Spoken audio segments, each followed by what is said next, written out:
Hi നമസ്കാരം. ഷൈലാസ് കിച്ചണിലേക്ക് എല്ലാവർക്കും സ്വാഗതം.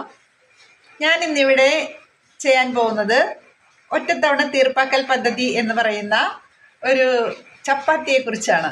അതായത് ആ ചപ്പാത്തിക്ക് കറി വേണ്ട, ഒന്നും വേണ്ട. അതിനകത്ത് ഇട്ടിരിക്കുന്ന ഇൻഗ്രീഡിയൻസ് അനുസരിച്ചാണ് നമുക്ക് കറിയൊന്നും വേണ്ട എന്ന് ഞാൻ പറയുന്നത്. അപ്പം നമുക്ക് എങ്ങനെയാണ് ഉണ്ടാക്കുന്നത് നോക്കാം. വാ. ചപ്പാത്തി ഉണ്ടാക്കാൻ വേണ്ടിയിട്ട് ഞാനൊരു ചെറിയ സവാള അരിഞ്ഞെടുത്തിട്ടുണ്ട്. പിന്നെ ഒരു പച്ചമുളക്, അതും ചെറുതായിട്ട് അരിഞ്ഞിട്ടുണ്ട് കേട്ടോ. പിന്നെ 1 ടേബിൾ സ്പൂൺ മുളക് പൊടി എടുത്തിട്ടുണ്ട്. പിന്നെ ആവശ്യത്തിനുള്ള ഉപ്പ്, പിന്നെ ഗോതമ്പ് പൊടി കേട്ടോ. അതായത് ഒരൊറ്റ ചപ്പാത്തി ഉണ്ടാക്കാൻ വേണ്ടിയിട്ടാണ്.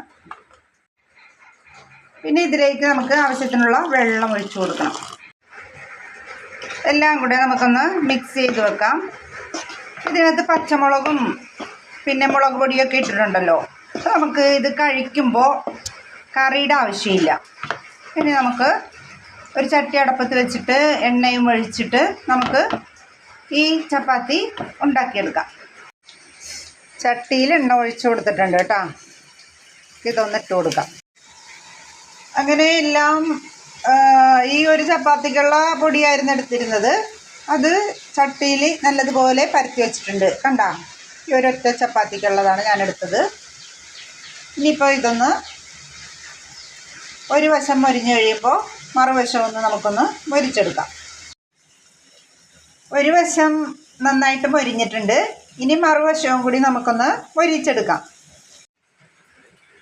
അങ്ങനെ നമ്മുടെ ഒറ്റത്തവണ തീർപ്പാക്കൽ പദ്ധതിയായ നമ്മുടെ ചപ്പാത്തി ഇവിടെ റെഡി ആയിട്ടുണ്ട് കേട്ടോ. ഒരു വശം മൊരിഞ്ഞു, രണ്ടാമത്തെ വശവും മൊരിച്ച് കിട്ടിയിട്ടുണ്ട് കേട്ടോ. കണ്ടോ, ഈ ചപ്പാത്തി കറിയൊന്നും വേണ്ടല്ലോ ഇതിന്. അപ്പോൾ നമുക്ക് കട്ടൻ ചായയുടെ കൂടെയോ പാൽ ചായയുടെ കൂടെയോ ഒക്കെ കഴിക്കാവുന്നതാണ് കേട്ടോ. അപ്പോൾ ഓക്കെ, അടുത്ത വീഡിയോ ആയിട്ട് വരുന്നത് വരെ നന്ദി, നമസ്കാരം.